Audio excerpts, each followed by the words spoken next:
one of the Florida home wins. He's from Jacksonville. He got top 16 with what? Bonney. Oh my God, he went crazy. And he prevented me from topping at least top 64. But I'm proud of him. He made it worth it. Top 16, come on, bro. You probably did better than I was gonna do. So I'm proud of you, brother. If you want, I'll walk you through the deck list. Yeah, the deck list I think is for the most part pretty standard. Okay. I've only got 3 Bonney searchers. Okay. I made some last minute changes to the deck. Oh, that way? Yeah, I get you. Yep.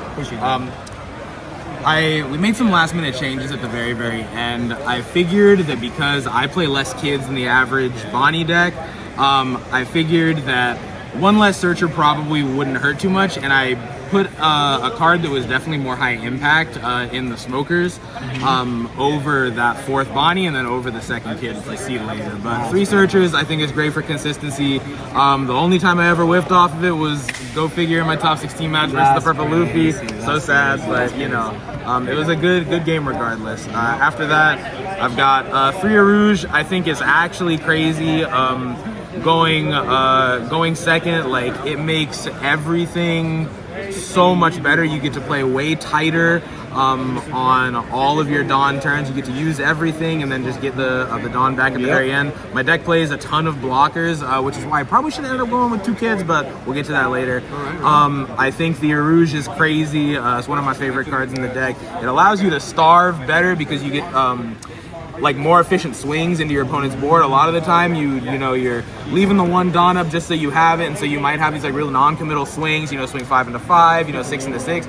But when you can start pressuring your opponent's hand, like the 2Ks, getting those out of the hand, it's way easier to go for lethal later with a hoodie. So 3 Rouge, what do I got next? Okay. This gets into my 5 cost. I've got 2 smokers. One of the calls that I made today was that I was gonna see a lot of Shanks. I saw 1. It's good against Shanks, it's good in the mirror, it's good against a lot of the slower control decks in the format. It also makes the Koshiros better, which I play a ton of chump blockers in my deck. I didn't cut I saw some lists cutting like the Rosie, some lists aren't playing the Koshiro. I'm playing both and then some. So the smoker's great. It's just another 5-drop. I think a lot of this deck's flexibility ends up coming not just in the fact that it can play like these big bodies on late turns, but that you can also just like space 5-drops alongside Cavendish, you know, alongside the new blocker Bonney, which we'll see in just a bit. I think that the smoker was really, really good, and it helps control the control matchup a lot. Okay. You made me a believer. I'm playing the card now. The most space actually. Which is the least, which is awesome for that. Yeah, you made me a believer in that card, brother. I'm playing the card now. I think it's good. Yeah, that card is amazing. I played it today in the side event, and I think really good. It's good? That's good. Yeah, because sometimes you don't, when you play against Rayleigh, you don't want to play just that Carol or Cavendish. Right. You want to play that first, use as a bait, and then you take over. Yeah, I mean, it necessitates removal. Like, you have to go throw your removal into the smoker, or else it'll just take over the game. You ready? All right, so let's get to the next one. All right, so next set of cards, I mean, this is like standard stuff. 4 Carat is the most broken card in the deck. It's a lot of my friends hate when I call it this, but it's actually just like a removal card. It's a perpetual removal card because if a body can't like restand, it's not there in my opinion. So like that's how we think about Doflamingo. That's how I think about Carat. Best card in the deck, performed great across the whole day. Then more standard stuff for Cavendish. I mean, he's like goated. Giving you 2 extra Dawn on any of your plays makes it gives your deck a lot of flexibility. And then, like I said, in the late turns, when you're like stacking up 5 costs, if you can go something along the lines of Cavendish into Bonney blocker into like a 2-drop like a chump blocker, it's actually so insane to try and like get through all of that. So I think that Cavendish is obviously one of the best cards in the deck. What do we got next? Oh, speaking of, last part of the 5 costs, I think the 2 Bonney blockers. This card is one of the cards that got me back into the deck. One of the big problems that I had with Bonney was that it just felt like another Shanks to me beforehand. I love this deck, but it does tend to brick, or at least in the past it's tended to brick a lot. I bricked once in over like 2 whole games. It was once in Top Cut versus Anel, the second game where I lost. I feel like I could have won that game, but it was just like like all of my non-counter in hand. So as much as it's like really, really good into an L, like you can't just have non-counter. You have to have some counter. So if they start turning at you, then you can, you know, like defend against it. So the Bonney blocker is super, super broken though. We had like maybe 2 people on the way up who did not know what this card did. It's gross. The cycling is really, really good for getting counter out of your hand. One of my big problems with Smoker before this was that if you drew it late, it sometimes felt really dead. I would rather draw like any of my other, you know, like the non-counter high end, but with the amount of cycling that this deck has now, which I've got like basically a play set of cyclers, I think that it frees you up on running a more varied non-counter package. Okay, this gets into the chump blockers in the deck. Veggie is insane. I know I said Carrot was the best card in the deck. This is like the best card in the deck's little brother. He was insane all day. Being able to cycle through, not only getting like cards that aren't super good in certain matchups out, but you know, searching deeper for cards that are, you know, bombs versus certain decks. You know, searching for Carrots versus like Rayleigh, searching for other high end that's, you know, good versus various decks. I think the Veggie is crazy. And we've got the Koshiro. So good.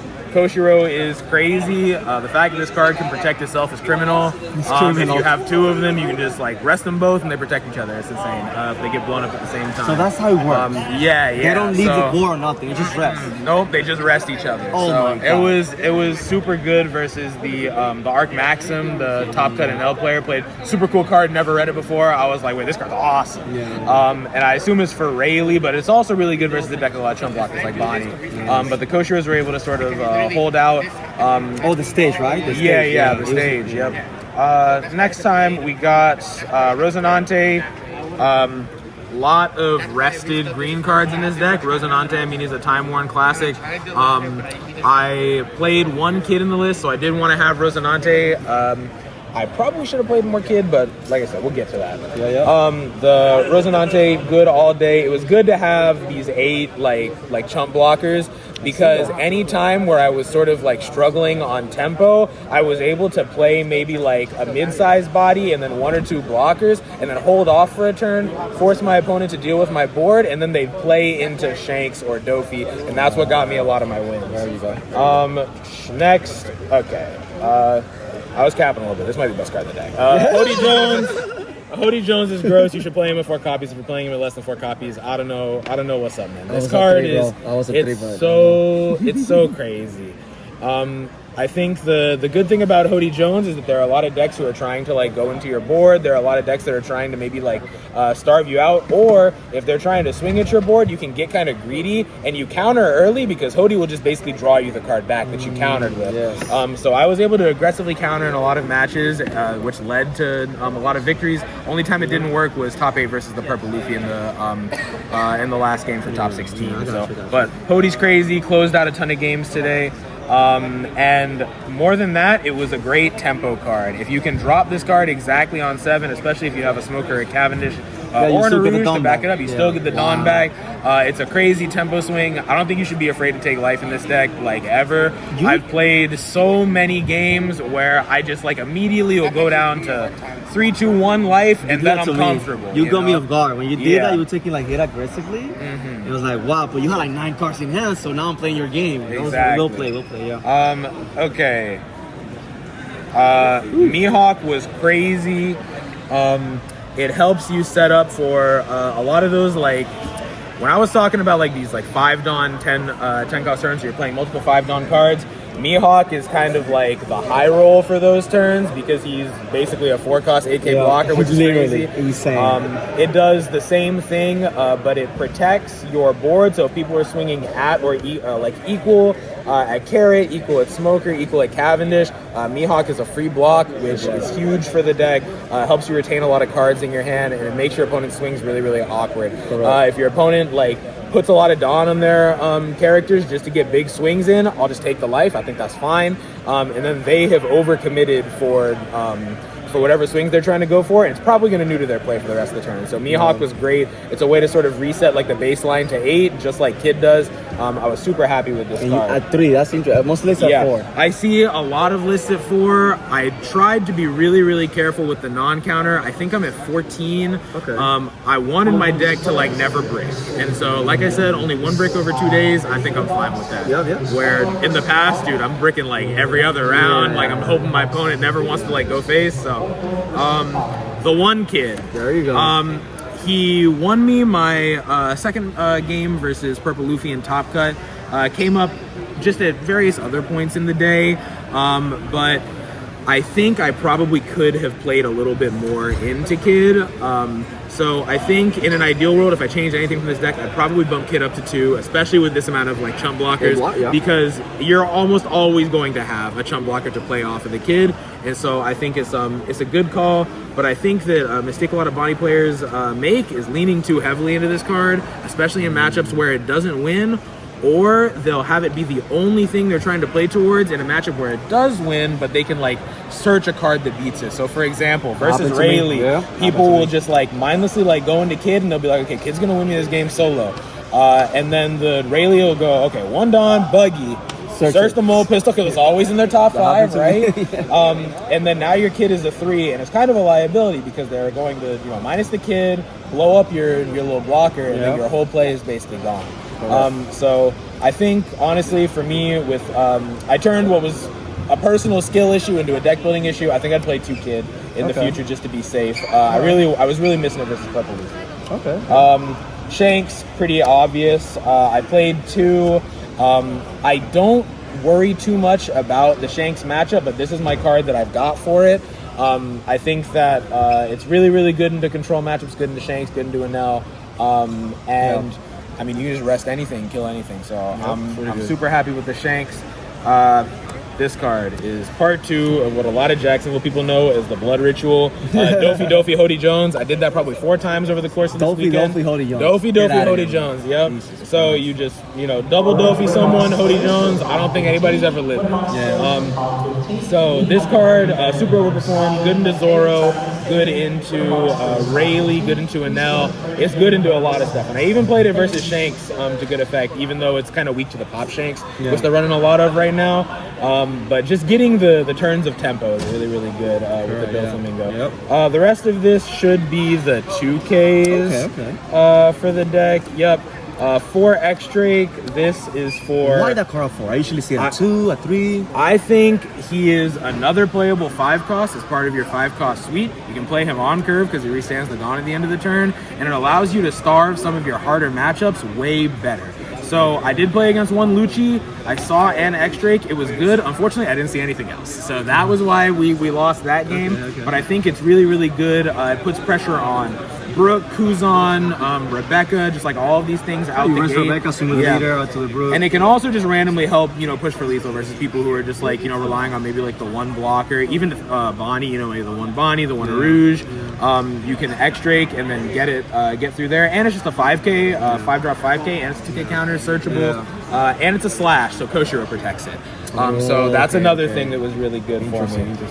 Tashigi, best 2K counter, I wish it was searchable, is very, very good with a lot of these removal decks. I'm always throwing this card out early if I can, versus decks that want to, just remove like a lot of my 5 costs. I'll play it early versus blue-purple, because if they have God Thread, awesome. They didn't kill one of my 5 drops with God Thread. And if they don't God Thread it, then awesome. I have protection for the rest of my board. So I was super happy with Tashigi. It protects you from Gravity Lay, Rev. Yeah. So Tashigi's great, and she can also be incorporated into these 5 cost plays with the Mihawk and the Cavendish. You can throw Tashigi in afterwards. It's all good. Lastly, but not least, I played 2 Apu. So I played 10 2Ks in total. I think it's a solid amount. The Apus were good into Rayleigh, and one of my Bonney opponents started his first turn just playing double 1-drops, And so on my 3-Dawn turn, I just windmill slammed the Apu, swung into one of them, and he was pissed off the rest of the game. So that helped me win the game. I was super happy with Apu. I don't think you need it at 4. I see some decks running it at 4. Okay. There's just not enough 2-drops that if you rest them, it like immediately wins you the game. So I was like, I want to be able to search it, I want to be able to see it, but I don't want to brick on it. And then the last card is the 0-drop event, because the deck can still brick. Okay, I got you. And that's basically it. I have played against a bunch of different decks. I know I probably long-winded, been yapping for however long. I played against a bunch of different decks. I felt super comfortable into the field. Beat Rayleigh Shanks, Blue Purple, Kid, Zoro, the Bonney Mirror twice, and Enel on the way up. And my losses were Lucci and Green Zoro. So, first day? Yeah. Wow, you went amazing. And then Purple Luffy was my loss in the second day. And then, but on top to the day 2, he beat the first round. It was the Enel. Close game, but you got it. And then you lost to that's one of our homies, Green. Yeah. No, he's a great guy. I've seen him in a lot of events, but I never talked to him before. We had a great time. Super good games. But he saw everything, dude. Like the Purple Luffy players, they always have it, man. It's always Zorgeros, Luffy Charsongor. They got it all. It's too much advantage. Like so, this day needs to once slow games. They go too fast sometimes. Yeah, no, for sure. You definitely want to slow down the pace of the game and sort of make it go at your speed. So, yeah, I mean, that's the deck. Any shout-outs you want to give before wrapping all your friends? Shout-outs to Mirror World. Shout-outs to Jacksonville. All the people at Locals. And we had, shops that were supposed to be closed like 2 hours early. I'm over here testing with people grinding, into the wee hours of the night, running games versus every single deck just so we knew good matchups. Shout-outs to Sandro, Charlie, AJ specifically, like my guys.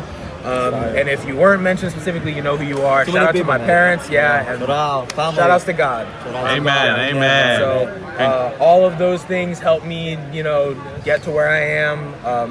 A little bit of hard work, a lot of luck, and then, I mean, the support of all my friends, I couldn't have done it without them. So. Amen, brother. Amen. Congratulations. And everybody was great down here in Orlando. I always love coming out here to see you guys. It's awesome. I love the vibes. Yeah, if you don't play One Piece, you should give it a try. The community's amazing, man. Like, my deck is boring.